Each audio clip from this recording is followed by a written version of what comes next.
Untuk mengetahui dia diisbat cucu Nabi atau tidak, itu menggunakan metodologi nasab, ilmu nasab dan kitab nasab. Secara kitab nasab mereka sudah hakul yakin kata Rama Irama bahwa mereka bukan cucu Nabi. Bagaimana sih Kiai Imad bisa menemukannya? Begini Pak, di Tarim itu banyak orang dulu pakai muqaddam itu 653 Hijriah. 653 Hijriah di Tarim itu banyak ahli-ahli agama, ulama-ulama besar. Ada kitab-kitab nasab sejarah yang ditulis. Kejadian apa saja yang terjadi di Tarim itu ada dalam kitab Al-Yafi'i, dalam kitab Tabaqat Fuqaha Yaman, dalam kitab As-Suluk, semuanya diterangkan. Tapi tidak ada satupun nama-nama yang disebutkan ulama baik yang dibunuh maupun tidak dibunuh dari keluarga Ba'alwi. Kenapa? Karena memang waktu itu mereka tidak ada di Tarim. Saya Syarif, cucu Nabi, berdakwah dengan cinta suci. Bahwa mayoritas masyarakat ini bersama kita dan kesimpulannya sama bahwa Ba'alawi bukanlah cucu dari baginda Nabi besar Muhammad sallallahu alaihi wasallam. Sebenarnya mereka sudah ada kesimpulan sendiri di hatinya. Jadi tesis saya ini dijadikan sebagai bemper aja. Ini ada. Padahal mereka udah dari dulu mungkin nggak percaya nih cucu Nabi tukang mintain duit begini, nggak percaya cucu Nabi ada yang nyolong motor orang, nggak percaya ada cucu Nabi. Semalam itu ada yang cerita di kampung apa di sana semalam acara dia marawis bawa anaknya perempuan mohon ke kiai itu ke kamar mandi, ternyata nyolong duit di kamarnya kiai itu. Ini anaknya yang marawis ini, Habib itu. Jadi nggak mungkin orang-orang yang menisbahkan diri pada Rasulullah kemudian mempunyai akhlak demikian. Nah, apapun itu sekarang buktinya sudah ada sebuah penelitian ilmiah.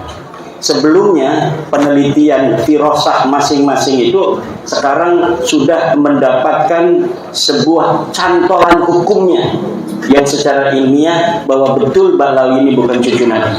Dulu guru saya Yai Abuya bin Yati itu kalau ada kabit sini delo ya incu Nabi ya, ini matanya dibuka delo ya incu Nabi asli ya. Itu artinya beliau nggak percaya, tetapi tidak pakai dalil, tidak pakai data, itu kasfan, maka tidak bisa untuk diikuti karena kasfan itu tidak bisa diikuti. Jangankan mukasafah hanya dalam masalah nasab, hanya dalam masalah Ramadan saja, walaupun bertemu Nabi malam kita bertemu Nabi mengatakan besok adalah Ramadan, itu tidak bisa dijadikan dalil untuk bisa menjadi patokan orang berpuasa. Gitu. Jadi mimpi, kasat dan sebagainya itu laisa hujjatan lil hukmi. Saya ini mengadakan penelitian ilmiah. Benar ini kabir-kabir ini cucu Nabi. Ilmiah itu berdasarkan 3 hal. Pertama adalah dia harus bersifat logis. Kedua harus empiris, ketiga harus pragmatis. Logis artinya masuk akal. Yang empiris artinya berbasis fakta dan data. Pragmatis artinya penelitian ini harus ada kepentingan umat yang diperjuangkan, harus ada manfaatnya. Nah, Ba'alawi mengaku cucu Nabi dengan segala akhlak yang mereka pertontonkan, pendawiran wama syabahat yang terjadi di berbagai macam lapisan masyarakat, bukan hanya di kiai, di pejabat, di pengusaha, termasuk yang paling empuk itu kiai, karena kiai itu husnudzonnya tinggi, karena madhabnya manhaj ketum. Kalau yang manhaj ketum gampang ditipu, makanya jangan mau kalau dalam nasab ini pakai manhaj ketum. sama ketum, kita manhaj organisasi ikut beliau.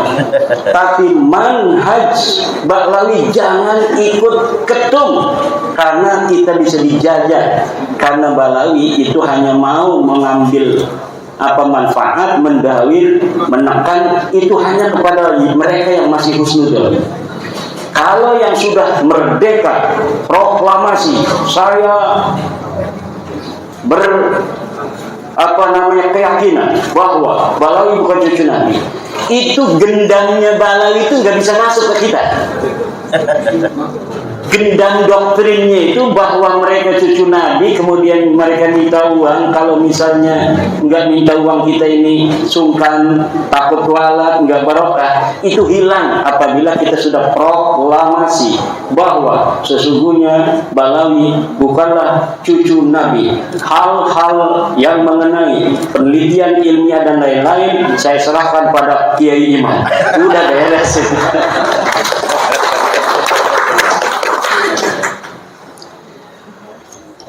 Coba, logis apa tidak orang yang mengaku cucu Nabi ini secara data di abad ke-9 Hijriah, 895 Hijriah, mengaku keturunan Nabi, kemudian mengurut nama-nama.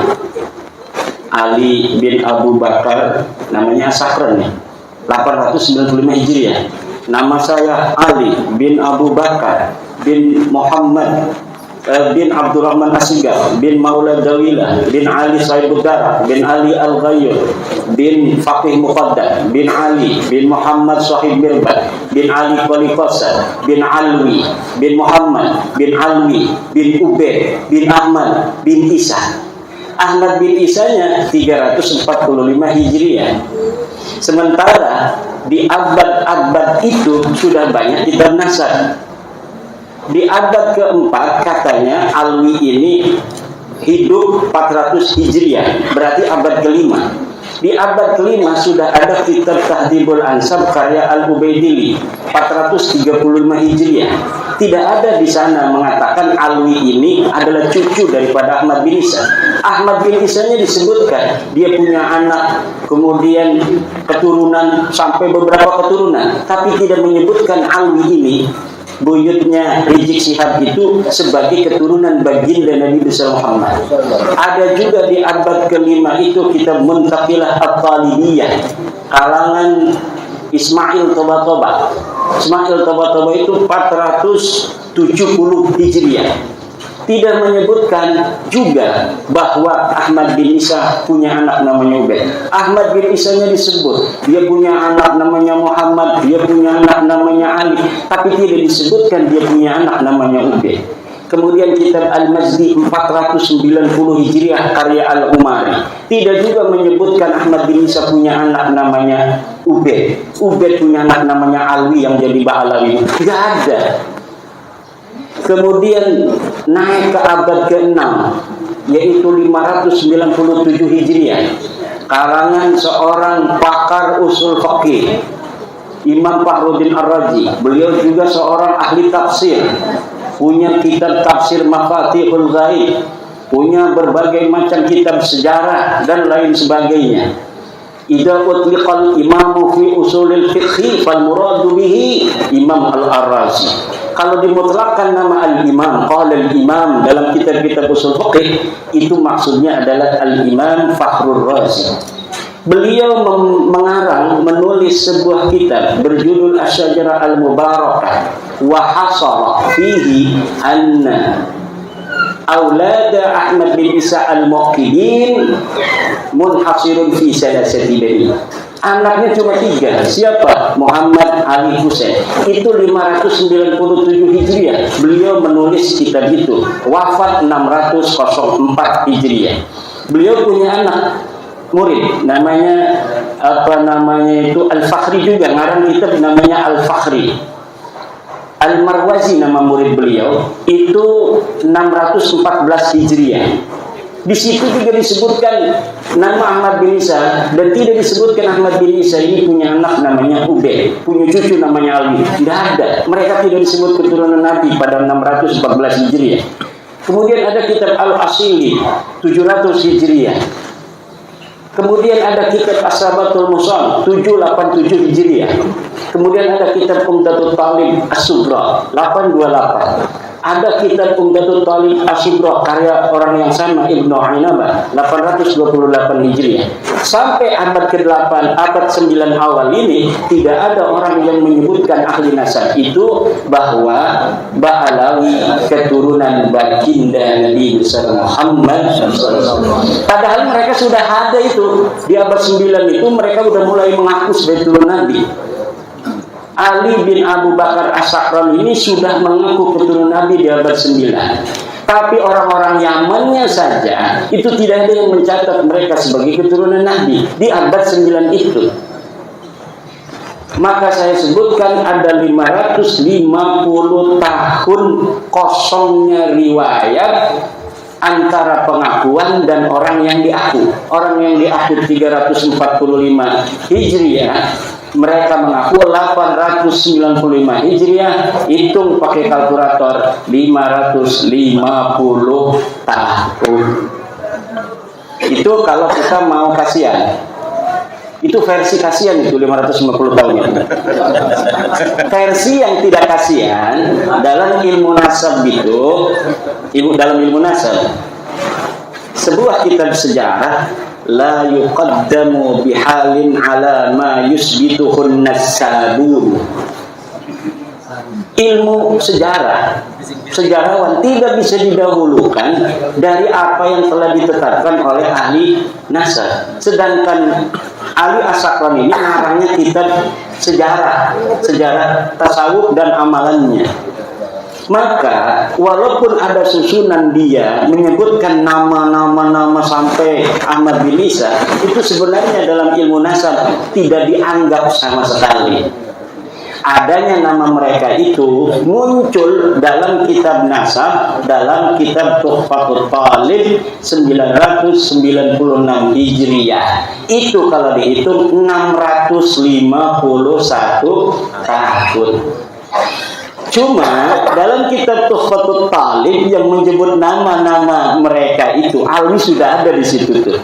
Karena kan mengakunya 895 Hijriah. Kemudian 996 Hijriah ada masuk nama dia. Masuknya apakah berdasarkan maraji? Tidak.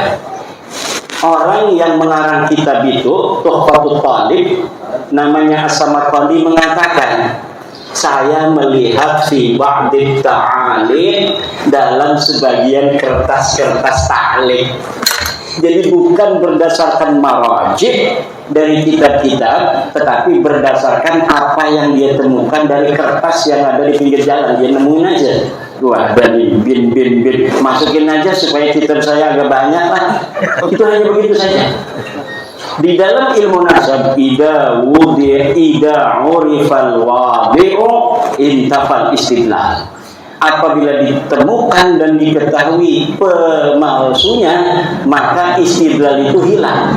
Nah, kitab Tuhfatul Talib ini tidak bisa untuk dijadikan referensi. Kenapa? Walaupun dia kitab nasab, tetapi penulisnya sudah iktiraf bahwa dia mendapatkannya bukan berdasarkan marajih dari kitab-kitab sebelumnya. Sedangkan di dalam kitab nasab itu bisa diisbat hanya oleh kitab-kitab nasab. Jadi kitab-kitab nasab yang ada di sejak masa 199 Hijriah, Abnaul Imam di Misrawasan, itu Abnaul Imam kitab aslinya yang kemudian pada abad ke-5 dipalsukan, katanya ini karya Yahya bin Ismail Toba-Toba, padahal itu karya Ibrahim Toba-Toba yang wafat 199 Hijriah. Itu sudah ada kitab nasab, 199 Hijriah sudah ada kitab nasab, ditulis semua keturunan Imam Hasan dan Imam Husain. Nggak bisa orang masuk sembarangan. Kemudian ada kitab nasab Quraisy, ada kitab nasab Bani Quraisy, ada kitab As-Sam'ani tentang nasab, ada kitab Silsilatul Alawiyah 340 Hijriah karya Abu Nasr al-Bukhari. Tapi di situ bukan masa di mana Ahmad bin Isa hidup. Jadi kita nggak pakai sebagai dalil. Yang kita pakai dalil mulai daripada kitab nasab yang bisa diakses paling tua, yaitu Tahdhibul Ansab karya Al-Ubaidili 435 Hijriah. Jadi kitab-kitab nasab itu sudah menafikan mereka sebagai turun Nabi. Ini kata Hanif Alatas, kalau tidak ada yang menyebut, itu bukan berarti dia tidak ada. Kalau misalnya ada yang menafikan bahwa Alwi bukan cucu Nabi di abad 5, baru bisa diterima bahwa Alwi itu bukan cucu Nabi. Tapi tidak ada orang yang menafikan Alwi sebagai cucunya Ahmad bin Isa di abad ke-5. Alasannya begitu. Kalau Kiai Imad bisa menemukan satu kitab yang menafikan katanya Ubaid sebagai anak Ahmad bin Isa, Alwi sebagai cucu daripada Ahmad bin Isa, baru itu sahih. Kalau tidak ada yang menafikan, tidak, kata saya. Coba lihat dalam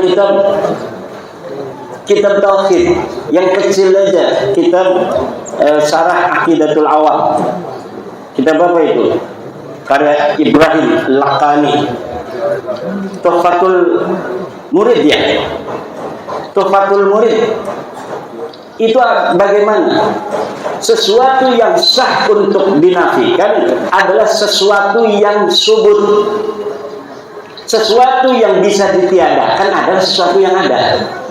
Kalau sesuatu yang tidak ada itu tidak bisa ditiadakan karena dia sudah tidak ada secara ontologis. Sekarang ada yang tidak hadir, misalnya istri keduanya Kiai Suparman.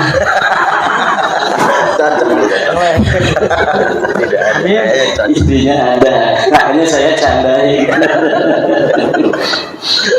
Misalnya Kiai Suparman punya si dua, misal yang hadir cuma permaisuri. Ada misalnya namanya Maisaro. Misal, kok Maisaro tidak ada? Nah, tidak ada itu karena memang tadinya ada. Tapi kalau memang sesuatu itu tidak ada, maka bagaimana sesuatu yang tidak ada kemudian kita nafikan? Itu dalam teori filsafat itu tidak logis. Kalamun ghairu mantiqiyyin. Kalam yang tidak mantiki, yang tidak logis. Tidak masuk akal. Nah, ini akan panjang ini karena semuanya sudah paham. Nanti kita di dalam diskusi aja. Bahwa begini kesimpulannya. Untuk mengetahui dia diisbat cucu Nabi atau tidak, itu menggunakan metodologi nasab, ilmu nasab dan kitab nasab. Secara kitab nasab mereka sudah hakul yakin kata orang Irama bahwa mereka bukan cucu Nabi. Untuk mengetahui apakah mereka ini nama-nama yang disebutkan sampai Ahmad bin Isa itu sosok historis, orangnya betul-betul ada atau tidak, itu menggunakan pendekatan historis, yaitu melalui menelusuri nama-nama keluarga mereka ini dalam kitab-kitab sejarah.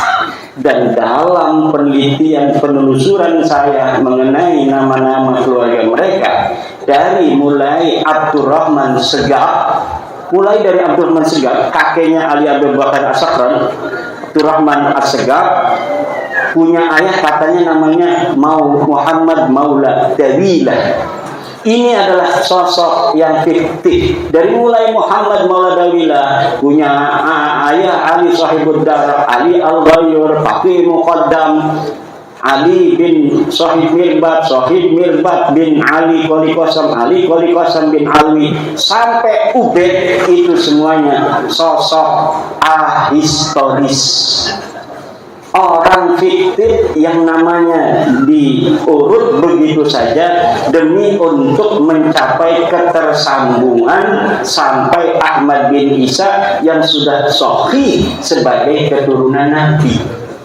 Jadi jangankan bisa diisbat secara ilmu nasab, uang sosoknya aja nggak ada. Bagaimana sih Kiai Imad bisa menemukannya begini, Pak? Di Tarim itu banyak orang dulu. Faqih Muqaddam itu 653 Hijriah. 653 Hijriah di Tarim itu banyak ahli-ahli agama, ulama-ulama besar. Ada kitab-kitab nasab sejarah yang ditulis. Kejadian apa saja yang terjadi di Tarim itu ada dalam kitab Al-Yafi'i, dalam kitab Tabaqat Fuqaha Yaman, dalam kitab As-Suluk, semuanya diterangkan. Ada kejadian pembunuhan para fuqaha 560 Hijriah itu, ada penyerbuan dari kerajaan membunuh para kiai-kiai karena perbedaan dalam cara pandang keagamaan. Tapi tidak ada satupun nama-nama yang disebutkan ulama baik yang dibunuh maupun tidak dibunuh dari keluarga Ba'alwi. Kenapa? Karena memang waktu itu mereka tidak ada di Tarim. Mereka belum ada di Tarim. Mereka pindah dari India masuk itu sekitar sebelum abad 9 Hijriah, beberapa puluh tahun sebelumnya. Kemudian menyusun sebuah kekuatan di situ, kesejarahan, palsuin semua ulama-ulama di sana. Direbut nasabnya orang, kemudian yang direbutnya itu diingkirotkan. Ini mereka kan nyantol ke Abil Jadid, ulama Hadramaut, Syarif Abdul Jadid. Nasabnya diambil, Abdul Jadidnya dihancurkan. Bahwa Abdul Jadid ini tidak punya keturunan hari ini abad 9. Sama juga dengan Wali Songo. Wali Songo dia ambil itu sejarahnya, dibelokkan nasabnya ke Hadramaut, keturunannya dihilangkan bahwa mereka tidak punya keturunan. Ini yang akan terjadi kalau tidak ada bab nasab 2022 dan tidak ada Kiai Suparman Abdul Karim di Lampung. Ini yang akan terjadi. Karena beliau yang awal-awal mengambil nyamber itu dari Banten. Luar biasa, antara Lampung dan Banten persahabatan yang tiada akhir.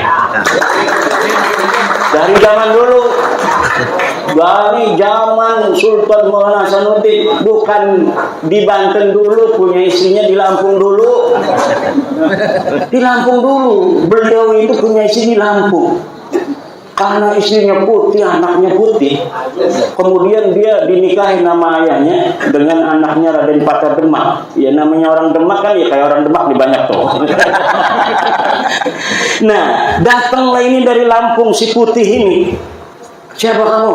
Arya Dila. Siapa kamu? Saya anaknya Sultan Hasanuddin. Anak dari mana? Dari Lampung, istri Lampung yang gak ketahuan. Putih amat gitu. Akhirnya kata orang Banten, ini bukan anak orang, ini anak jin katanya.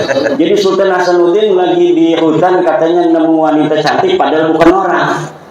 Jadi jin, dia nggak sah jadi sultan, nggak bisa karena bukan sempurna manusia. Itu begitu politik zaman dulu tuh begitu, bikin hoak-hoak gitu, framing gitu, demi agar yang jadi sultan adalah anak dari Banten, Maulana Yusuf. Nah, tetapi persahabatan itu kemudian Maulana Yusuf menaruh anak-anaknya di Lampung. Kemudian Maulana Muhammad Nasruddin perang dengan penjajah di Palembang. Palembang ini lagi mau dijajah nih sama musuh.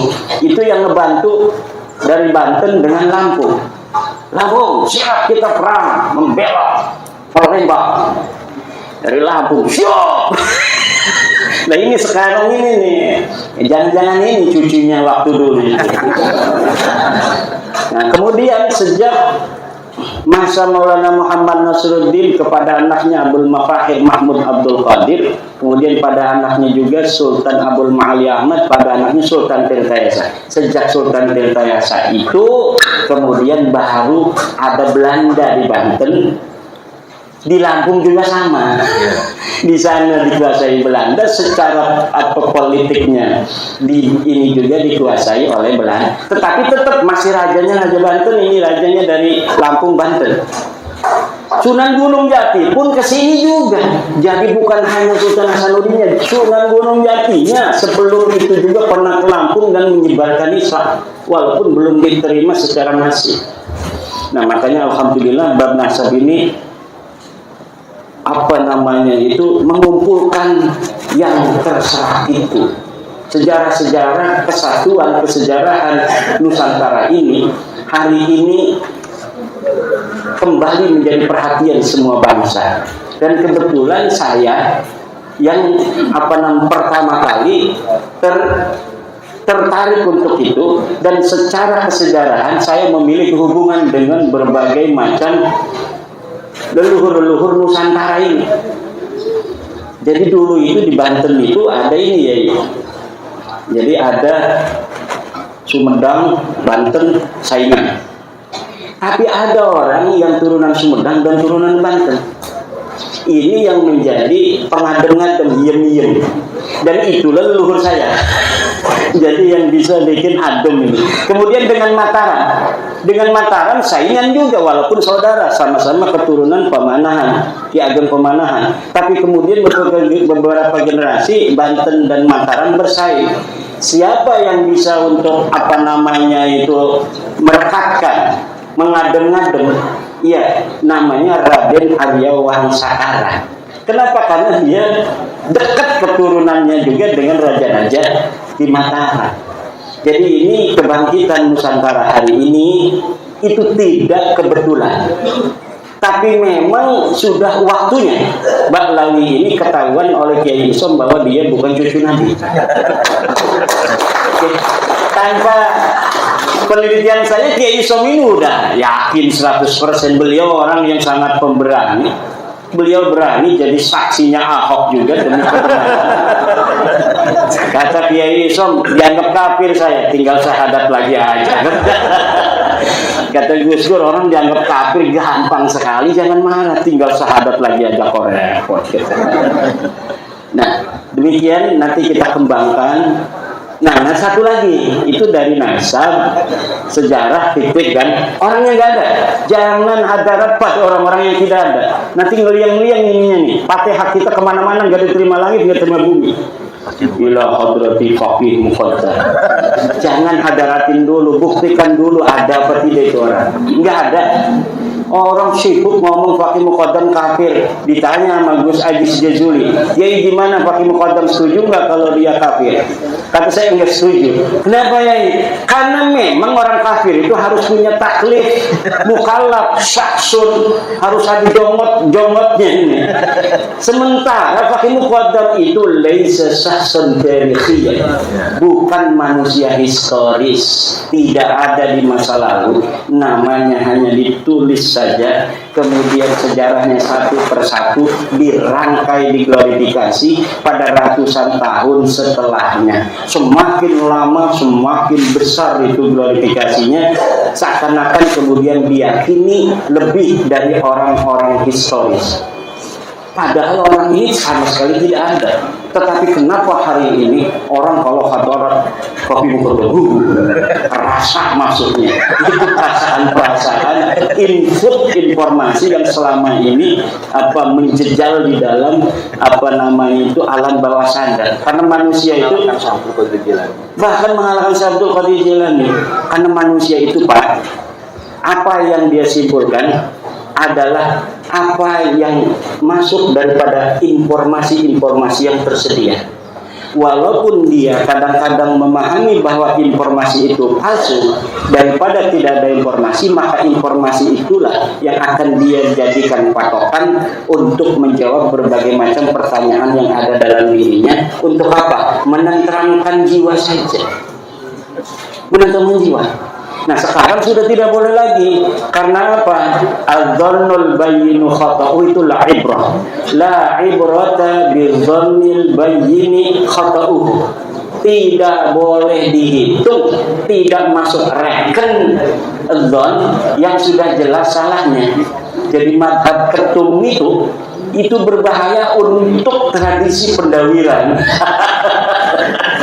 Ini orang yang masih mempunyai dzonnya ini sudah nyata salahnya, itu secara sosial akan melanggengkan tradisi pendawiran.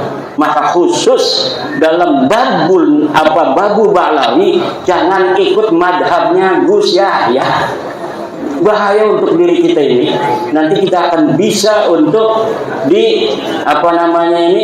didawil. Jadi kalau instruksi organisasi ikut siap. dalam kombes siap, dalam ini politik siap, dasar nanti dulu. Bahaya dalam pendawiran saya nanti.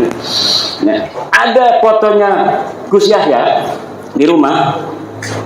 Ada kiai yang gak punya foto Gus Yahya, ada foto saya. Maka yang akan selamat dari kejelekan Ba'lawi yang ada foto saya. Yang ada foto Gus Yahya akan langsung ini Gus Nudon ini. Fotonya juga ini orang Gus Nudon. Tapi kalau ada foto saya, ini madhab Imadiyah, wah anti Balawi, nggak bisa nih ditipu orang. Bagaimana kalau ada foto Gus Yahya, ada foto saya, ini orang bingung, stres nanti Habib ini. Aduh bingung juga. Ada Gus Yahya, ada Kiai Imad, ini dua-duanya ini katanya la ilaha ulai wa la ilaha ulai mudzabdzabina baina dzalik. Dan ini banyak ini orang mudzabdzabin ini. Orang mudzabdzabin ini banyak hari ini. La ilaha ula wa la ilaha ula. Demikian sementara nanti kita kembangkan di dalam diskusi. Terima kasih. Assalamualaikum warahmatullahi wabarakatuh. Baik, kita memasuki termin kedua, yakni interaktif tanya jawab. Untuk termin pertama dari sisi kalau secara urut udah ada semua langsung di YouTube. 3 penanya.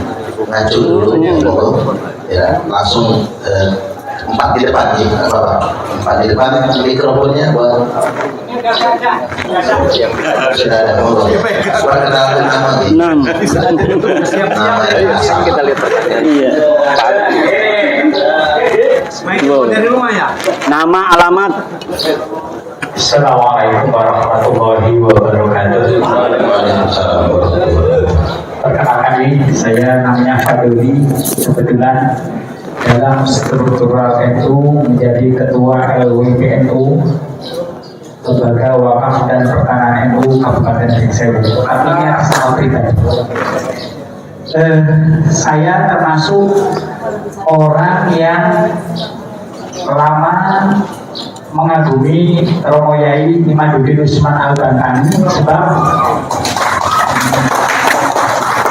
ini ada sebabnya, nggak boleh tepuk tangan, pikiran omprang bodoh.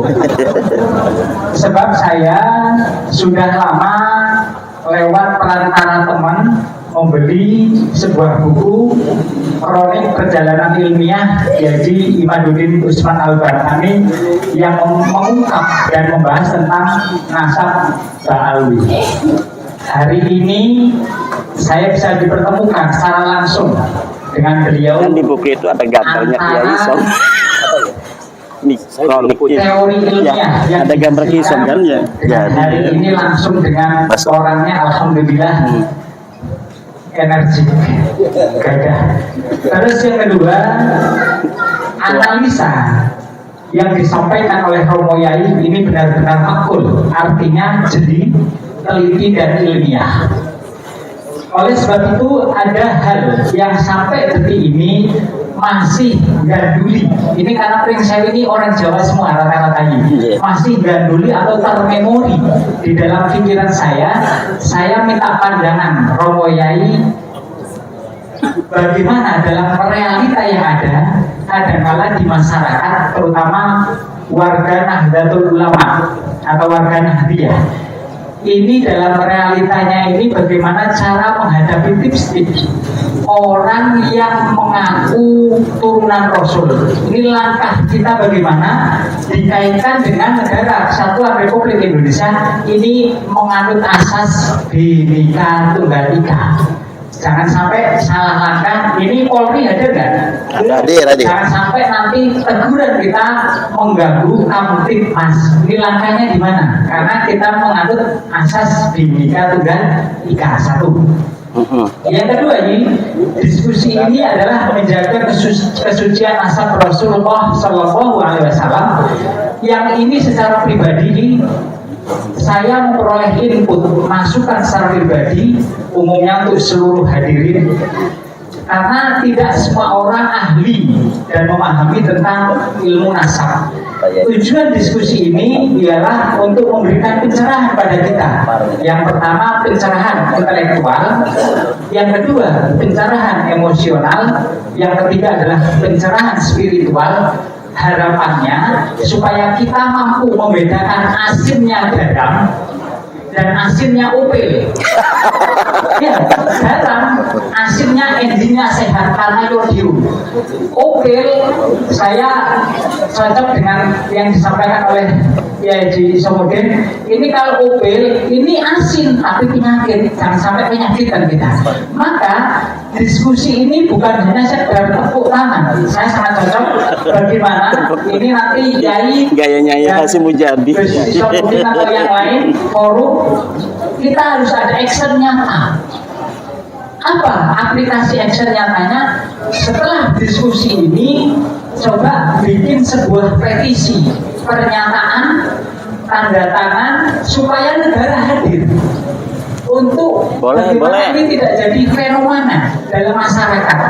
Kita bikin pernyataan yang ditembuskan ke PC, PW, PCNU, PWNU, PB, supaya negara hadir dengan instrumen yang ada, Kemendagri, Jaksa Agung, Kementerian Agama, untuk mendorong supaya oknum-oknum yang mengaku Dzurriyyatur Rasul diadakan tes DNA.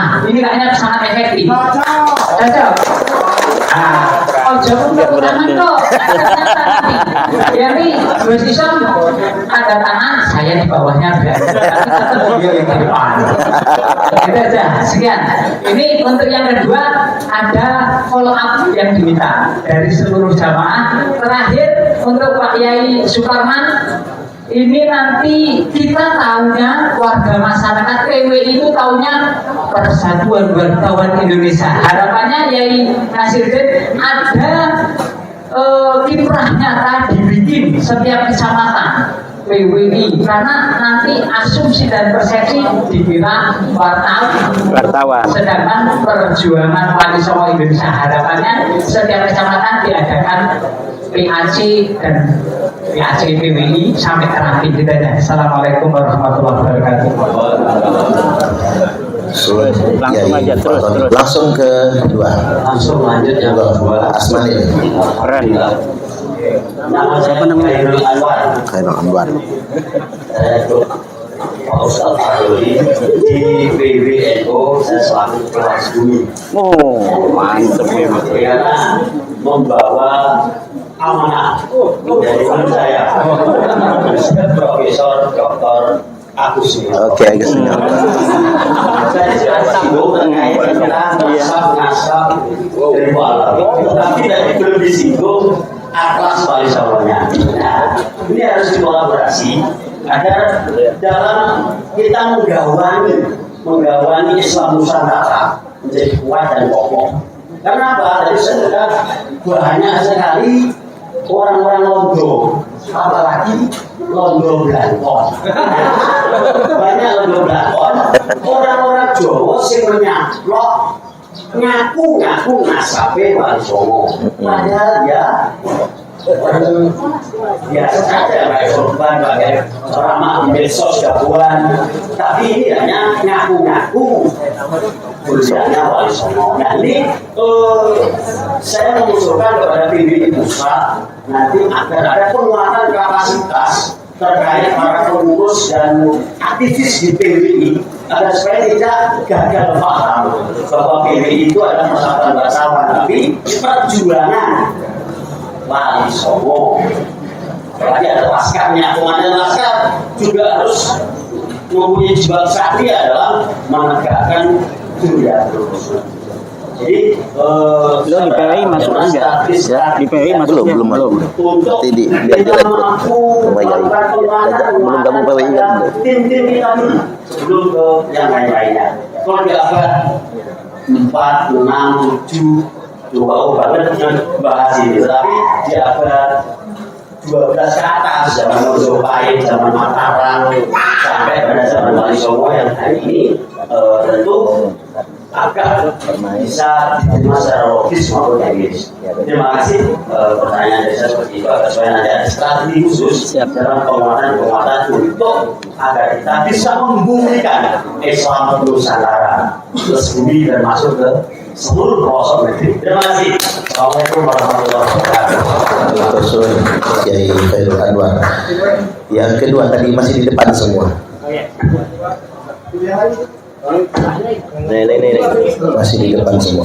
Ada 4 depan, 4 dulu ya. Kesepuan ini. Saya beri perumahan kali nanti yang jelas. Biar masuk TV. Bahasanya gue orang itu jelas. Om Jawa orang Jawa ini Indonesia orang kita tanah Allah. Wong Jawa ora jelas Jawa nih. Rohani Syekh Surya Nahdlatul Ulama Kecamatan Magaran.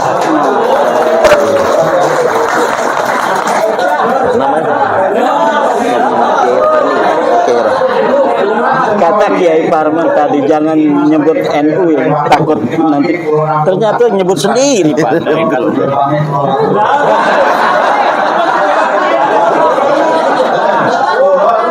Kulon itu kalau kameri, kulon duit jamaah sih melakukan jamaah 40 hari. Mulai dari ruang tanggal 20 sampai nanti tanggal 1. Dengan segala hormat, yang perlu saya tanyakan, bagaimana kita sebagai santri menyikapi orang-orang tua kita, guru-guru kita yang selalu menggaungkan kata-kata husnudzon. Kalau masalah nasabnya, saya percayakan, juga percaya 100.000%. Saya nggak mau ulang-ulang. Bagian yang mau saya tanyakan sudah ditanyakan sama teman-teman tadi. Yang kayaknya ini.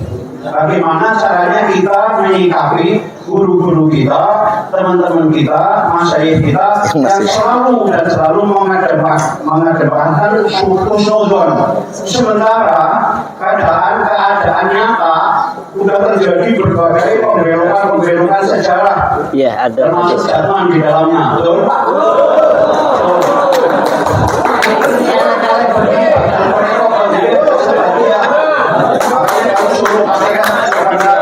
Itu hadis ya, hadis. Tapi ayat nabak bukan ismun, bagian lagi nggak boleh. Saya bagi muka itu mungkin yang masuk kategori anak saya nggak bisa ikutan itu.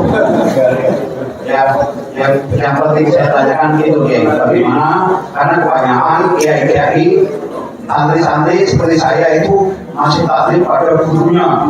Takut kalau melawan gurunya nanti suruh gimana? Ilmunya nggak bermanfaat. Itu saja. Yang lain dari Pak teman-teman. Assalamualaikum warahmatullahi wabarakatuh. Assalamualaikum. Kiai Rohani. Yang terakhir Pak. Assalamualaikum warahmatullahi wabarakatuh. Waalaikumsalam warahmatullahi wabarakatuh. Nama saya Muhammad Khalil dari Ngadului. Jadi perbatasan Pringsewu bagian utara. Yang pertama, saya dengan masa senang banget karena satu alma mater dari Pelamunan ada yang maju sebagai menjadi menandai abad 100 abad itu. Alhamdulillah. Semoga selalu dijaga dan mendapat pertolongan dari Allah Subhanahu wa taala. Yang kedua yang ditanyakan bagaimana saya ini murid atau santri dari Thariqah Sadiliyah.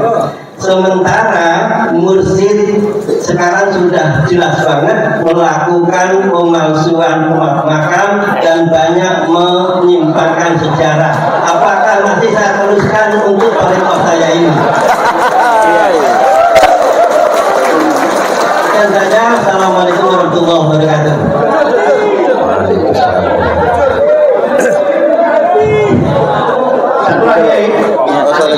Ketinggalan satu lagi, bagaimana respon pemerintah kita selama ini setelah ada viralnya makam dipalsukan, tokoh-tokoh dipalsukan, udah seberapa jauh pemerintah kita merespon atau mungkin bertindak?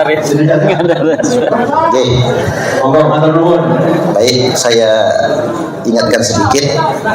Pertama dari Kiai Fadoli, bagaimana cara menghadapi orang-orang yang ngaku keturunan Nabi Sallallahu Alaihi Wasallam agar tidak terjadi konflik dan tetap terjaganya Kamtibmas. Jadi jangan sampai terjadi konflik. Yang kedua, apa aksi nyata, konkret, follow up dari diskusi kita hari ini? Bisakah ada dorongan yang sifatnya nyata kepada pihak-pihak terkait untuk mendorong adanya setidak-tidaknya kewajiban tes DNA terhadap orang yang ngaku-ngaku anak cucu Nabi? Adapun tentang PWI, karena baru 1 tahun lebih dikit, maka memang belum tersosialisasikan. Hanya saja saya perlu ingatkan kepada segenap kader-kader PWI, karena perjuangan Wali Songo Indonesia itu 90% lebihnya adalah kader Nahdiyin. Jadi walaupun bukan Banom NU, dan memang bukan Banom, karena kalau Banom harus koheren dengan PBNU, jadi kan kita nggak bisa koheren soalnya. Kok jadi koheran? Kok jadi koheran? Jadi PWI ini akan terus tersosialisasikan, dan mohon jangan mudah emosi, jangan gegeran. Kalau PWI ini mirip FPI, Laskar Sabilillahnya mirip FPI, pemerintah males nanti bekerja sama-sama PWI Laskar Sabilillah. Baik, yang berikutnya pertanyaan yang kedua dari Pak Kiai Khairul Anwar tentang Atlas Wali Songo. Memang ini karena kita PWI, kedepannya kita tidak hanya membahas nasab Ba'awi, tapi juga mengkonkretkan sejarah dan terah Wali Songo. Jangan sampai tadi banyak yang ngaku-ngaku durian Wali Songo tapi tak terverifikasi. Banyak betul sekarang. Apa bedanya kita sama Ba'ali? Ba'ali ngaku-ngaku, nah kita ngaku-ngaku juga gitu ya. Kan udah di Sofi ada. Yang ketiga dari Kiai Rohani, bagaimana santri menyikapi kiainya yang masih husnudzon. Nah, ini perlu jawaban. Yang jawaban ini tidak membuat santri merasa berdosa, maksudnya. Bagaimana respon pemerintah terhadap pemalsuan makam, sejarah dan lain sebagainya? Dan yang terakhir dari Kiai Muhammad Khalil, bagaimana apakah thariqah beliau masih bisa dilanjutkan, karena mursyidnya ini bukan hanya memalsukan makam, tapi mursyidnya juga belum pernah berbaiat. Jadi mursyid Saziliyah yang beliau berbaiat itu beliau pun belum pernah berbaiat. Monggo Kiai silakan. Untuk Kiai Fadli, kata saya Imam Ibnu Hajar, yang bagi di kulli ahadin an yakuna lahu khiratun fi hadzal nasab syarif hatta la yantasiba ilai ahadun illa bihaqqi. Wajib bagi kita untuk memiliki sebuah kepedulian, kecemburuan terhadap nasabnya baginda Nabi Muhammad SAW, sehingga tidak bernisbah kepada Nabi seseorang kecuali dengan benar. Ada orang yang mengaku turunan Nabi, bagaimana sikap kita? Jangan langsung hormatin. Bahkan ada yang haram untuk kita menerimanya, sama dengan kedudukannya dengan hadis palsu. Hadis itu tidak boleh seorang khatib di dalam mimbar Jumat membawa hadis palsu kecuali dengan menjelaskan kepalsuannya. Begitu pula dengan nasab palsu. Kita tidak boleh mengatakan Habib ini duriat Nabi, kata orang, tidak boleh. Tapi Habib ini duriat Nabi, tapi palsu. Harus menyebutkan kepalsuannya itu. Begitu kita meneliti apa nasab-nasab yang mengaku kepada Nabi, apa hukumnya? Sama dengan meneliti orang-orang peneliti tentang hadis Nabi. Imam Bukhari, kenapa Imam Bukhari itu meneliti hadis Nabi? Karena hadis Nabi banyak yang memalsukan. Ya. Ada kepentingan madhab, ada kepentingan daerah, ada kan hadis-hadis tentang fadilah Syam. Nah, orang-orang Najd pengen juga ada hadisnya, bikin hadis palsu. Orang-orang dari daerah Maroko bikin juga, orang dari Banten. Afdolun nasi fi Nusantara Bantaniyun, nah, bisa aja. Tapi verifikasi apa betul ini Nabi dulu pernah mengatakan demikian. Bagaimana caranya untuk meneliti hadis? Kita menggunakan cara verifikasi hadis. Adakah ittisalus sanad baina rawin wa rawin? Kemudian ma'qul apa tidak? Mukhalifun lil Quran apa tidak? Mukhalifun lil ijma apa tidak? Kalau mukhalifun lil qiyas fihi khilaf. Tapi mukhalifun lil Quran dari sisi matanya itu jelas hadis itu merupakan ciri-ciri wadah, ciri-ciri palsu. Begitu pula dengan orang yang mengaku turunan Nabi. Orang yang mengaku turunan Nabi, aneh cucu Nabi, aneh mau haul abah, aneh butuh sapi 3, kiai 1 supaya barokah pondoknya banyak santrinya. Kenapa sih hari ini kiai-kiai itu masih ada yang menganggap dirinya banyak santrinya karena barokah itu? Karena mereka mengungkapkan keberkahan itu. Jadi ketika masuk ke dalam pikirannya kiai itu, yang sering ngomongin keberkahan itu adalah para tabib-tabib yang dawir ini. Jangan-jangan memang saya bertanya dari dia. Padahal keberkahan dia karena daripada doa gurunya, doa orang tuanya, doa masyarakatnya, doa muridnya. Itu seakan-akan dilupakan semua. Karena ibunya hanya mendoakan, tapi dia tidak pernah mengatakan, ibu selalu mendoakan engkau supaya barokah. Tidak. Gurunya juga begitu. Tetapi si kabir-kabir ini selalu mendemonstrasikan seakan-akan mereka lah orang yang paling berjasa bagi kita. Dan itu bukan hanya untuk level pondok pesantren, bahkan level Indonesia. Level hari proklamasi. Katanya itu berkah daripada Habib Alwi Kuita. Namanya Habib Ali bin Abdurrahman Kuita. Bahkan diusulkan 2018 sebagai calon pahlawan nasional. Kemarin sudah terbukti dari KTLF dari Belanda bahwa dia adalah antek Belanda. Dapatnya pun lebih hebat daripada Utsman bin Yahya. Kalau Utsman bin Yahya dapatnya penangnya itu cuma 1, Habib Ali bin Abdurrahman Kuita dapatnya 2, dan ini bisa dikonfirmasi di Leiden Library yang ada di internet. Masuk bapak-bapak kiai-kiai ke perpustakaan Leiden yang ada di internet, kemudian klik digital collection, tulis Ali bin Abdurrahman Al-Habsyi Kuita, muncul itu fotonya dengan 2 bintang penghargaan dari Ratu Belanda. Itu 2018 mereka ingin sudah bahwa dari mereka ada yang jadi pahlawan nasional. Ditolak sama Departemen Sosial, Kementerian Sosial. Seorang Balawi lagi dari Kalimantan diusulkan, hampir aja 2021-2022 itu akan diangkat. Akhirnya turun para sejarawan, Profesor Ahar Gonggong. Ini bukan pejuang. Sultan siapa namanya itu? Sultan Hamid. Ini adalah pengkhianat bangsa Indonesia. Itu sudah mau diangkat jadi pahlawan nasional. Karena apa? Bahaya kalau orang-orang yang tidak seharusnya menjadi pahlawan kemudian diangkat pahlawan hanya karena dia diangkat sebagai pahlawan nasional. Ini adalah untuk sedikit demi sedikit mereka merampas daripada kesejarahan kita. Orang-orang yang dulu tidak pernah berjuang bahkan berada di dalam barisan Belanda, kok hari ini pengen menjadi pahlawan.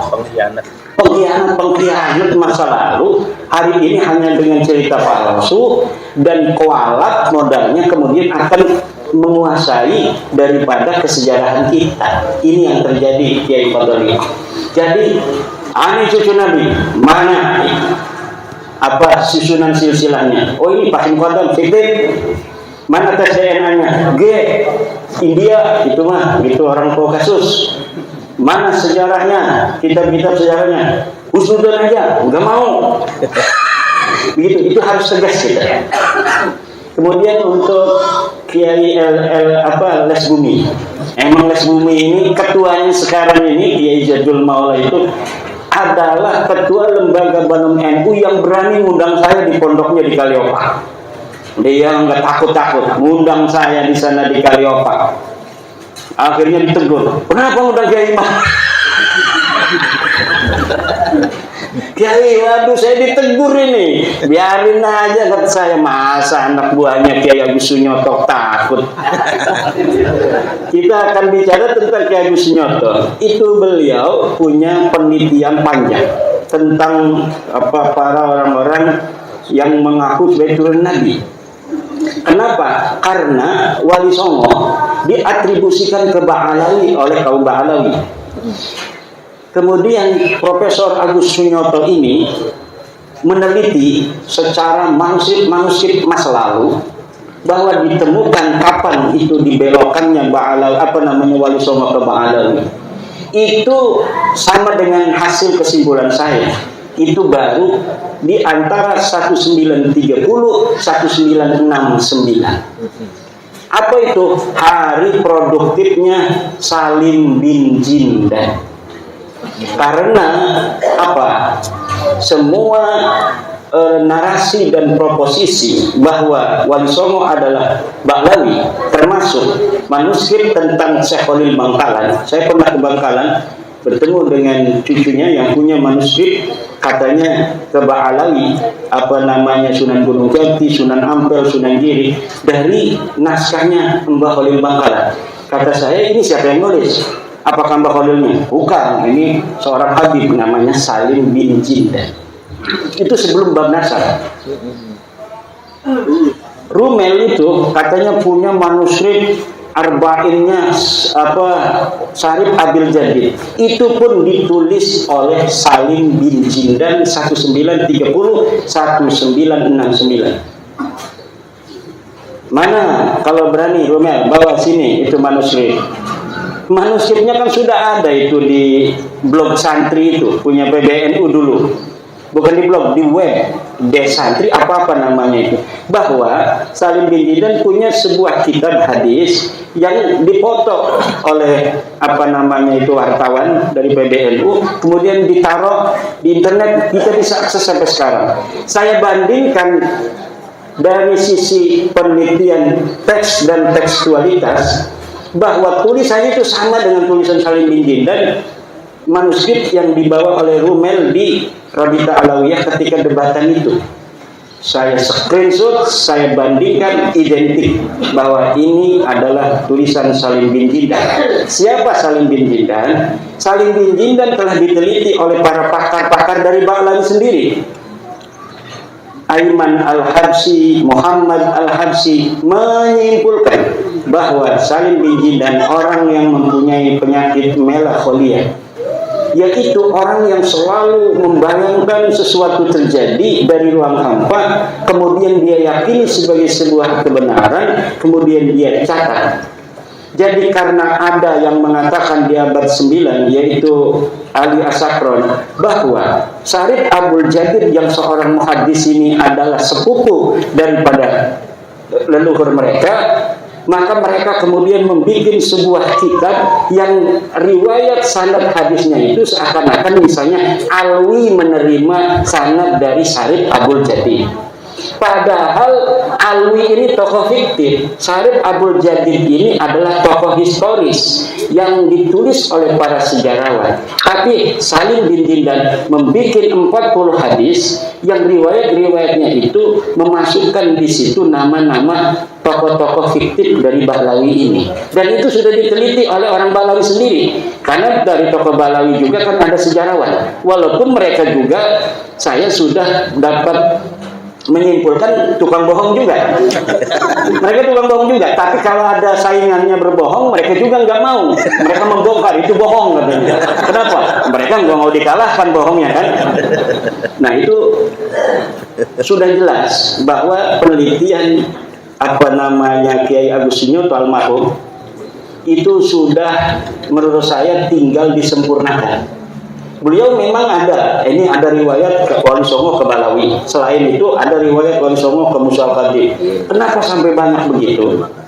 Karena Wali Songo ini seksi.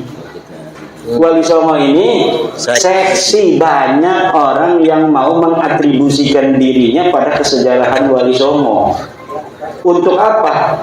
Keunggulan klan, keunggulan daerah, dan lain sebagainya. Bahkan kaitan Wali Songo dengan Aceh itu diputus 100%. Padahal Wali Songo dan Aceh itu ada kaitan. Tapi kenapa sama sekali sekarang tidak ada orang bicara Wali Songo, bicara Aceh? Nama Cempa, bahwa Sunan Ampel berasal dari Cempa, itu dibelokkan jauh ke dalam pedalaman Vietnam. Padahal telah ditemukan sebuah kesimpulan ilmiah bahwa pada abad ke-14 di Cempa itu belum ada Islam. Kenapa Sunan Ampel yang menyebarkan agama Islam di Surabaya, di Banten dulu Sunan Ampel itu. Setelah di Banten tidak laku, kemudian ke Surabaya. Kenapa tidak laku itu? Ya, orang Banten punya kekhasan, jarang atau sulit, bukan jarang, menerima sebuah ajaran baru itu dari zaman dulu. Kecuali muncul dari orang sendiri. Sunan Gunung Jati kan dia dari Mekah, itu datang, itu nggak langsung ke Cirebon, dia datang ke Banten dulu untuk apa? Mondok di Sunan Ampel. Ketika sampai di Banten, Sunan Ampel sudah pergi ke Surabaya. Sunan Gunung Jati langsung ke Surabaya, mondok 7 tahun di Surabaya. Kata Sunan Ampel, Syarif Hidayatullah, kalau kamu mau menyebarkan agama Islam di daerah Banten, kamu gak bakal diterima. Saya aja di sana dapat berapa orang, katanya. Tapi ada syaratnya. Apa syaratnya? Kamu kawin sama orang sana. Nanti kamu jangan mengharapkan kamu akan diterima, tapi nanti anakmu akan diterima, karena anakmu dianggap oleh mereka sebagai bagian diri mereka sendiri. Kalau masih mantu belum. Kalau anak nanti diterima bahwa ini ponakan saya. Kalau sama kamu dianggapnya masih orang luar. Akhirnya Sunan Gunung Jati datang ke Banten mengawini Nyai Ratu Kaum Anten, punya anak Maulana Sanusi, baru diterima tanpa peperangan. Kenapa? Karena yang ngomong sudah orang sendiri. Nah, Sunan Ampel, Sunan Giri, itu manuskripnya Lesbumi banyak bertebaran hari ini. Tapi masing-masing ada yang dicurigai palsu oleh penyimpangan kolonial. Jadi manuskrip kolonial itu seakan-akan dipersiapkan oleh penjajah agar kesejarahan Wali Songo 100 tahun sebelum diciptakannya manuskrip itu hilang. Jadi kita diputuskan kesejarahannya dengan Wali Songo. Tapi saya yakin sejarah-sejarah asli Wali Songo masih ada. Wali Songo masih ada sejarahnya. Tidak mungkin semuanya bisa dihancurkan. Tidak mungkin. Bagaimana caranya agar terbuka semuanya? Apa yang telah diawali oleh Profesor Agus Sunyoto itu kita lanjutkan lagi. Lesbuminya jangan takut. Siap. Yang bicara DNA pertama kali siapa? Kiai Agus Sunyoto. Cari itu di YouTube-nya masih ada. Kalau ngaku cucu Nabi, tes DNA dulu. Itu apa maksudnya? Dia udah nggak percaya dari dulu sebelum Imaduddin Usman. Cuma gagal, dia bukan orang Banten, jadi ngomongnya nggak sembarangan kayak saya. Jadi PBNU ini harus berwarna-warni. Kalau semuanya orang-orang Jawa belah sana, ya kebanyakan Angga Ungguh. Usudon aja. Begitu untung ada orang Banten. Dia orang Banten gak mikir 2 kali 4 kali, sekali cukup. Urusan belakangan. Dipecat-pecat ngapain, gak paham. Dan begitu. Lah itu makanya harus berwarna-warni. Ada kayak Yai Sa'id, ya namanya 11-12 sama orang Banten, jeplak-jeplok aja. Tapi kalau orang-orang Jawa yang halus hatinya, penuh dengan pertimbangan matang, lah itu nggak bisa cepat. Ini mungkin butuh 100 tahun lagi bayarnya. Tapi orang Banten tanpa didampingi oleh keuletan orang-orang Jawa juga susah ini. Tapi ini hanya 2 tahun lebih beres. Ini udah beres ini. Udah beres, udah. Tinggal ini mah penghiburan diri mereka saja. Ada sedikit orang nangis kayak Roma Irama bertobat. Begitu-begitu aja. Sampai ada yang keliling ke Mekah, ngutus orang ke Mekah, nemuin kiai-kiai Mekah, sayyid Mekah yang punya murid di Indonesia agar berpesan muridnya jangan ikut sekte Ahmadiyah. Ada yang sudah ikut kan Kiai Ja'far dengan penelitiannya juga. Itu sampai gurunya dari Mekah bikin voice note bahwa engkau harus menghormati para sadah.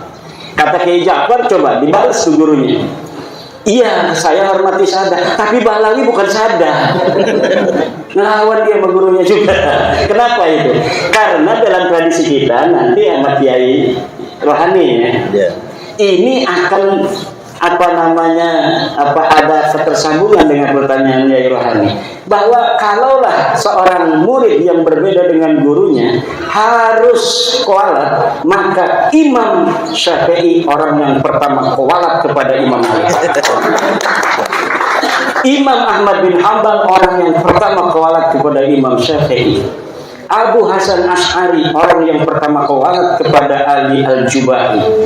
Gurunya Mu'tazilah kok muridnya Abu Hasan Al-Asy'ari jadi Ahlussunnah wal Jamaah, merontokkan seluruh proposisi gurunya. Hasan Al-Basri punya murid gagah perkasa namanya Wasil bin Atta. Dia harusnya kewahalat Wasil bin Atta, tapi tidak, dia ulama besar dari golongan Mu'tazilah. Dia punya guru juga Muhammad Al-Hanafiyah, anaknya Sayyidina Ali, ini Wasil bin Atta. Jadi dari zaman dulu murid dan guru berbeda, itu gurunya harus bangga. Kata Imam Ahmad bin Hanbal, ta'allam kama ta'allamna. Belajarlah seperti kami belajar. La tuqallidni wa la tuqallid Malikan wa la Syafi'iyan wa la Sufyan as-Sawri. Jangan ikuti aku, jangan ikuti Malik, jangan ikuti Imam Syafi'i, tetapi ta'allam kama ta'allamna. Belajarlah seperti kami belajar sehingga kami menemukan kebenaran yang kami yakini. Kita tidak perlu menyelesaikan masalah ini hanya dengan tepuk tangan. Ini murid-muridnya Kiai Hasyim Mujadi semua.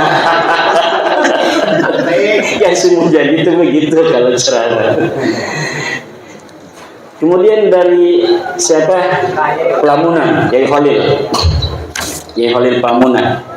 Ini beliau mondok pada pesantren Pelamunan. Saya mondok pada Kiai Hasuri bin Thohir. Nah, ini menantu Kiai Thohir Pelamunan. Jadi namanya bapak beliau Thohir, mertuanya Thohir, punya pesantren At-Thohiriyah. Iya, kan beliau itu waktu saya di sana wasiat karena udah kena stroke.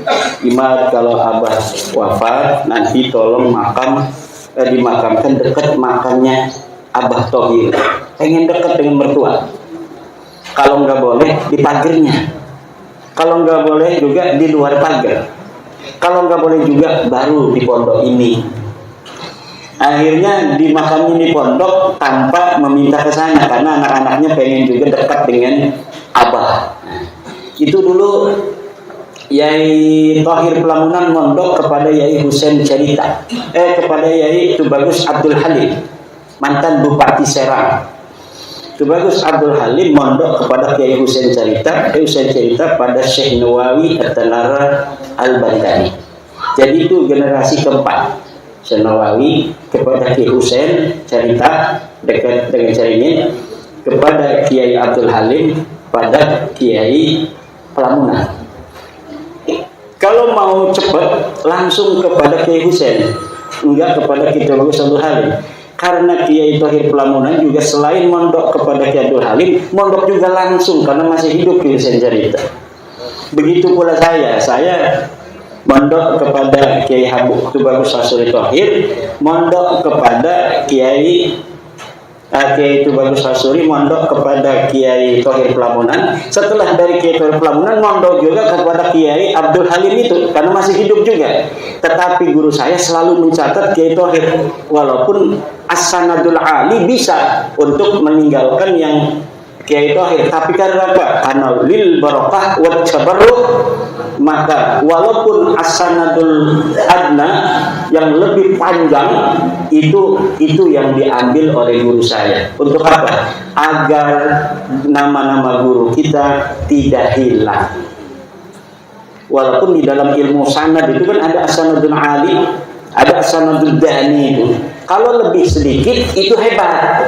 Kalau panjang itu nggak hebat, berarti kalah sanad, kalah tua dia. Tetapi guru-guru kita itu milih yang panjang karena takut nama-nama gurunya hilang. Walaupun gurunya itu tidak sehebat dengan nama gurunya yang di atas. Itu akhlak juga. Disitulah baru al-ilmu fawqal adab. Bukan berarti adab segala-galanya mengalahkan ilmu, husnudzon di atas segala-galanya mengalahkan ilmu. Kaya anu kitu. Kaya. Kata hadis Nabi, ihtarisu apa ki? Minan nas bisu'idzan. Ihtarisu minan nasi bisu'idzan. Ini hadisun qalahu Rasulullah. Jaga dirimu jangan sampai kena belai dengan apa? Bisu'idzan, dengan suudzon. Jadi kita menjaga diri kita agar tidak didolimi orang itu dengan suudzon. Bahkan Al-Quran mengatakan inna ba'dadhani ismun. Sebagian dari don begitu itu dosa besar. Udah jelas bukan cucu Nabi. Husnudzon aja. Bos, dosa bos. Pokoknya udah ada barokahnya. Yang lain juga banyak barokah bos. Ini kita ngaji Sabina dulu. Kita juga ngaji Fathul Qorib bos. Enggak cuma Sabina bos. Ini husnudzon. Iya, orang-orang tua kita bagaimana katanya itu masih husnudzon. Iya kita jawab tadi, berani nggak jawab sama ketum begitu. Dari MWC datang kan hari Rebo ke PBNU. Assalamualaikum ketum. Inna ba'dadhani ismun. Ihtarisu minan nasi bisu'idzan. La ibrata bizonnil bayni khata'u. Assalamualaikum. Udah begitu. Paling besok dapat dipecat. Ini jangan-jangan ketua les bumi dipecat besok. Berani nggak dipecat?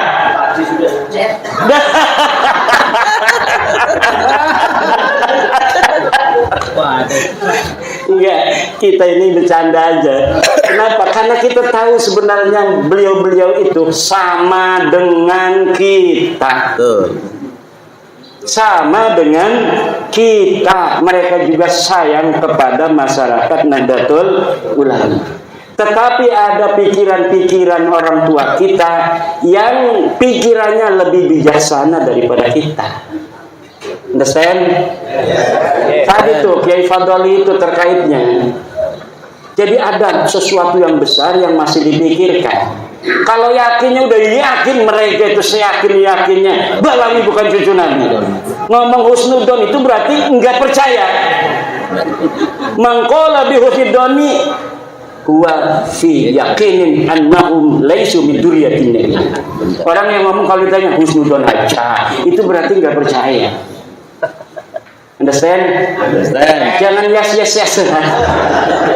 Ini udah dicek itu ketua les bumi dong. Nah, bagaimana sanad thariqat Sadiliyah?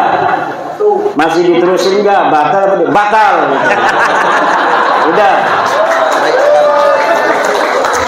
Gimana bayat baru? Udah nyari bayat baru tuh. Mbak Alwani, Abuya Dimyati, na'rifu solahahum, na'rifu quwwata yaqinihim. Daripada kita berthariqah silsilahnya ada orang fiktif nanti. Bahaya juga ngapain? Ada fiktifnya.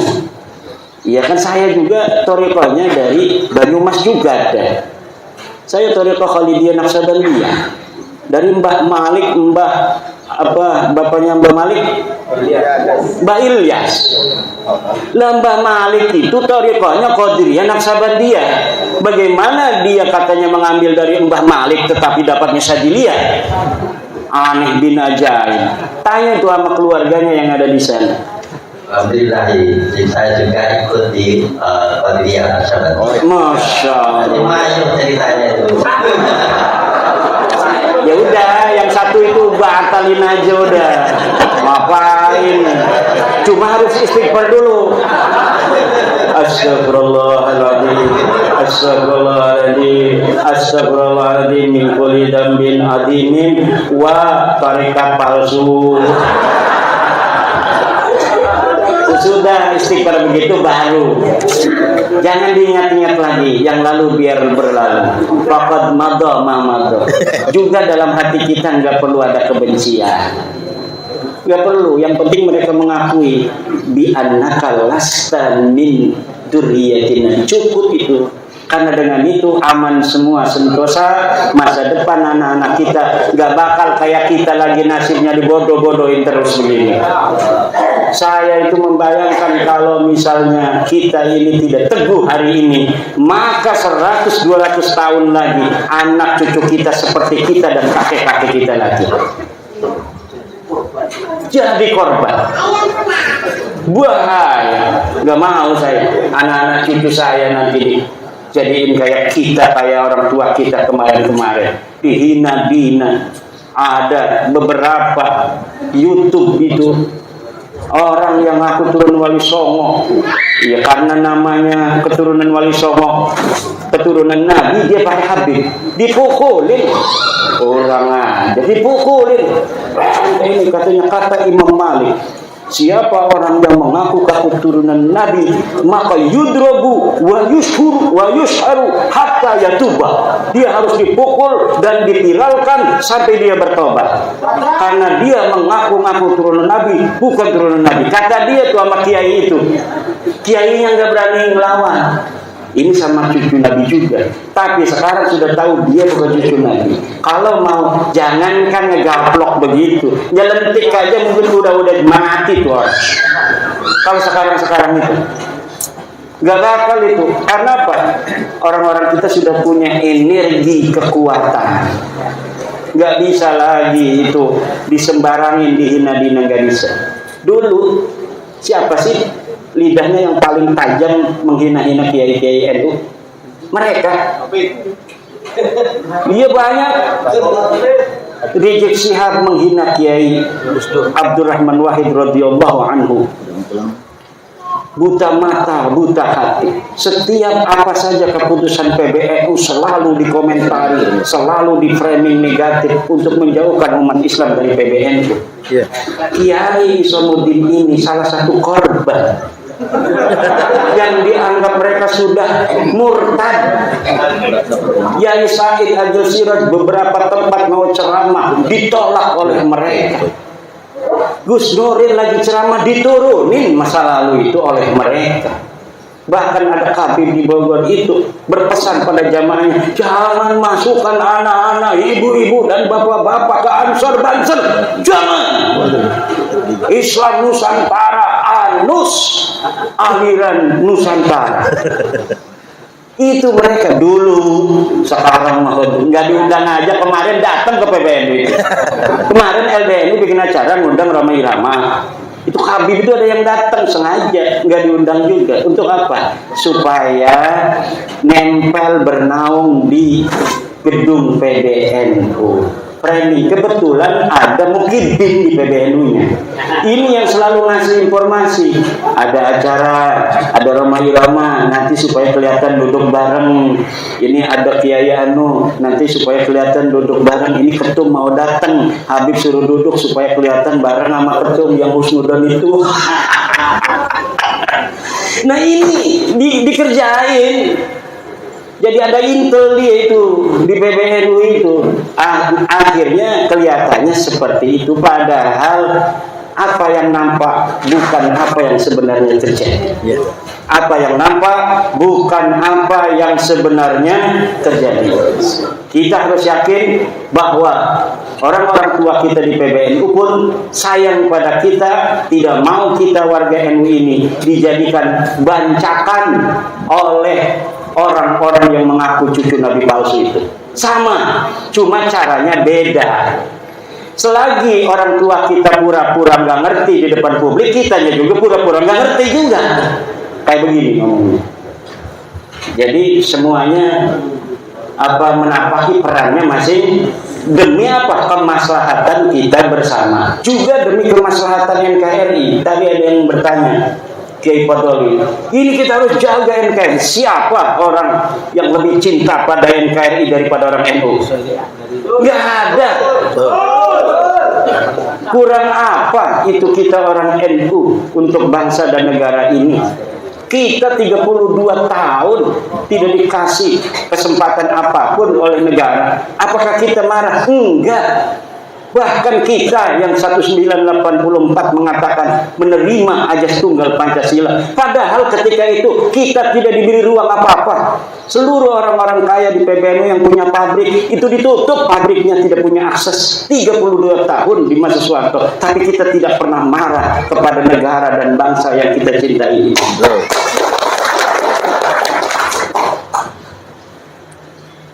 Semua peran-peran sosial, peran ekonomi, semuanya dihapus oleh negara pada saat itu kepada kita PBNU. Kita nggak pernah marah, bahkan kita menguatkan negara.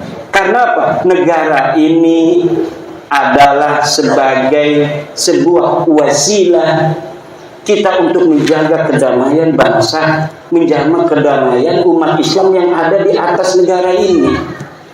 Jadi bukan hanya kekuasaan cara berpolitiknya NU, tapi bukan hanya politik kekuasaan, tapi politik kebangsaan.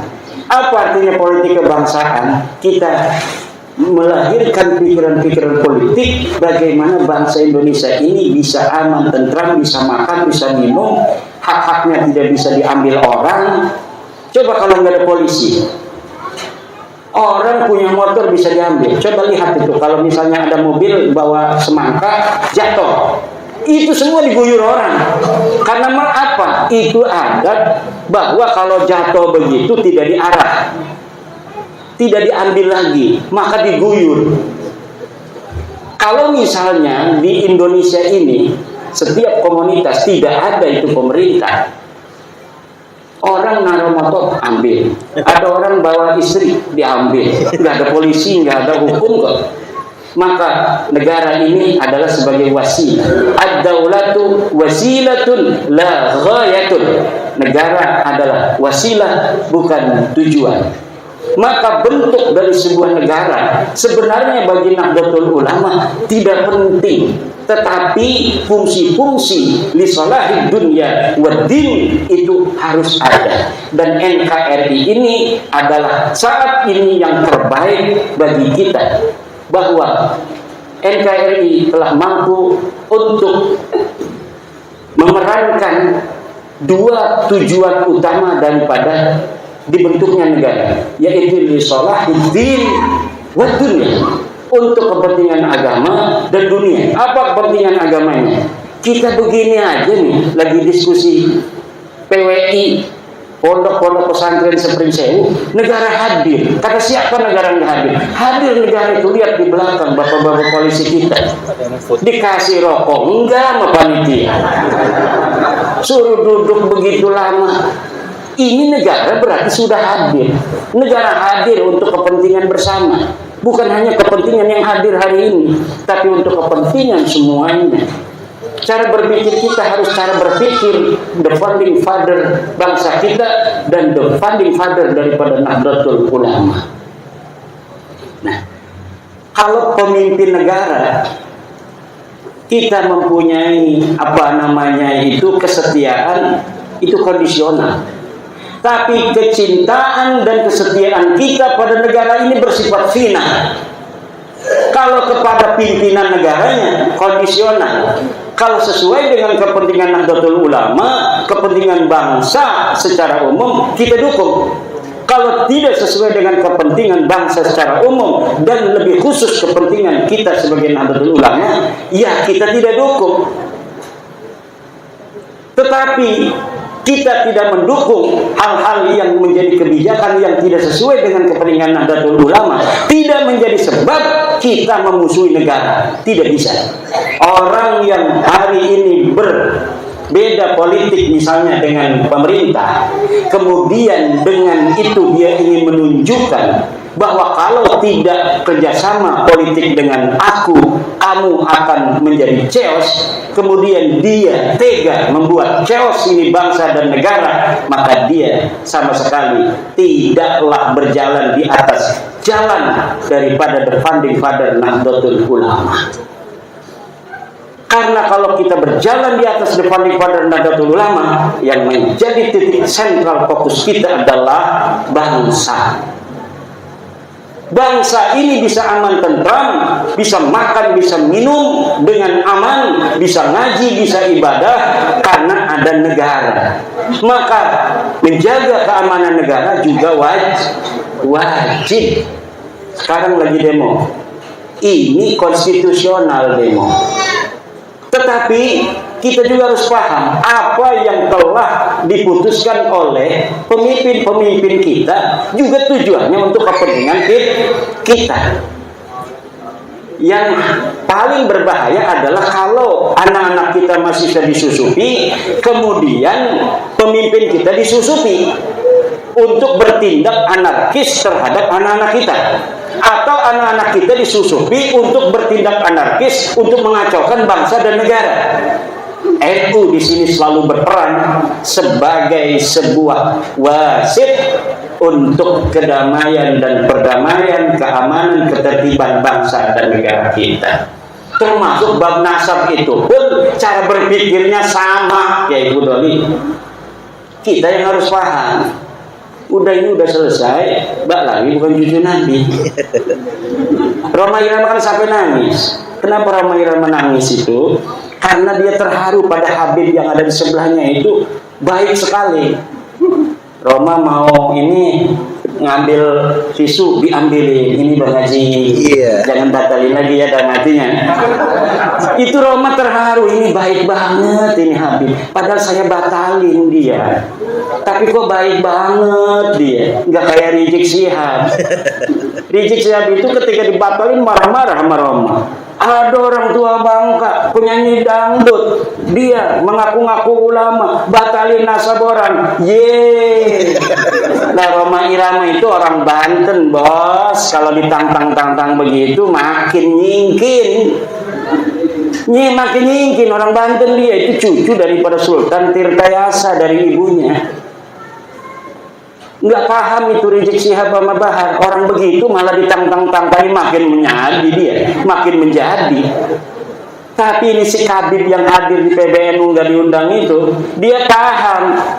Ini Bang Haji, di Roma terharu, nasab udah gua batalin, lu ngambilin tisu gua.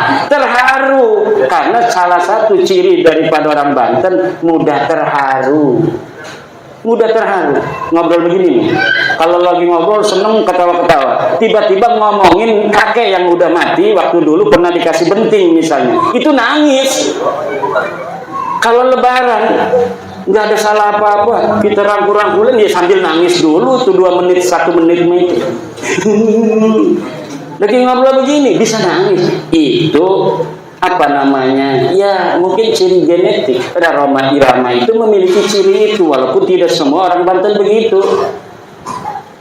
Ini di framing Roma Irama bertobat, tidak lagi membatalkan nasabah lagi. Enggak begitu bos. Bang Haji Roma Irama sudah ngomong dari awal bahwa saya batalin nasab ente, tapi bukan berarti kita bukan sahabat lagi, Bib.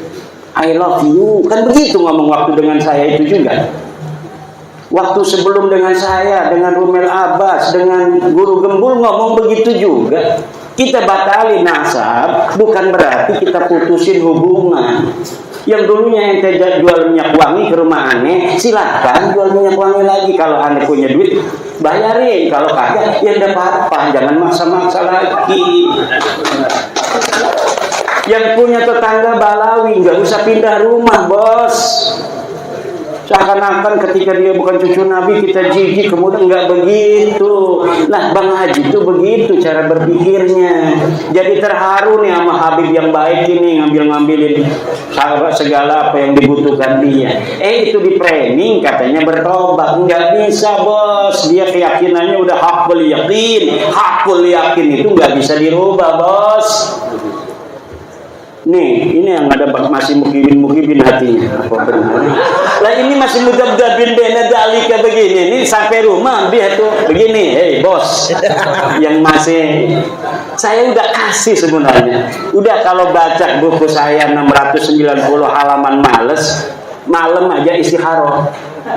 Sholli sunnatul istikharati rakaataini lillahi ta'ala. Allahu akbar. Niatkan bahwa kita ingin mendapatkan kejelasan Ba'lawi ini cucu Nabi atau bukan.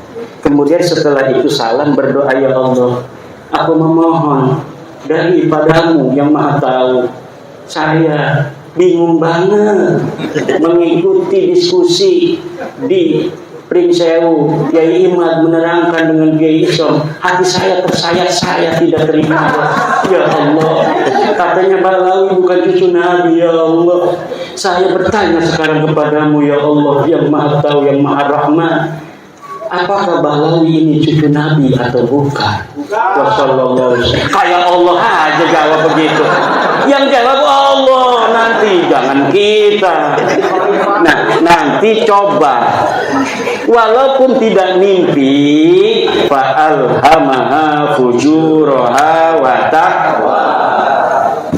Jadi kalau model-model kita, kalau dikasih mimpi ketinggian derajat, paling-paling di dalam hatinya ini sudah mengkristal nanti sebuah keyakinan akan sesuatu.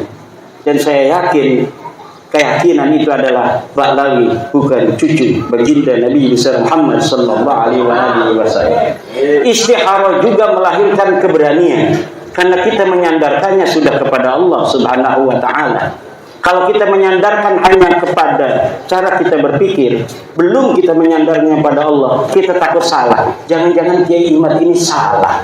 Udah istikharah saja, wahai para kiai, jangan banyak-banyak. Cukup 2 rakaat saja berdoa yang sebenar-benarnya doa. Ya Allah, ya Rabbi, saya lihat Kiai Imad ini pengen gitu saja, ya Allah. Saya ini sudah muhibbin, sudah berpuluh-puluh tahun akan diberantas oleh Kiai Imad, Kiai Parman di Lampung, ngeselin, ya Allah. Mohon petunjuk darimu, apakah benar Ba'lawi ini cucu Nabi ataukah bukan? Ini bukan buat Kiai Saroni, Kiai siapa? Rohani. Tuh, yang di belakang ada mukibin. Jangan-jangan itu petugas kita dari Polri itu juga masih mukibin. Tolong istikharah Pak Polisi. Insya Allah hanya dengan 2 rakaat Allah akan beri jawaban. Ini sudah jam 1. Wallahu wal muwaffiqu ila aqwamit thoriqin. Wassalamualaikum warahmatullahi wabarakatuh. Wali Songo membawa cahaya roh suci untuk dunia.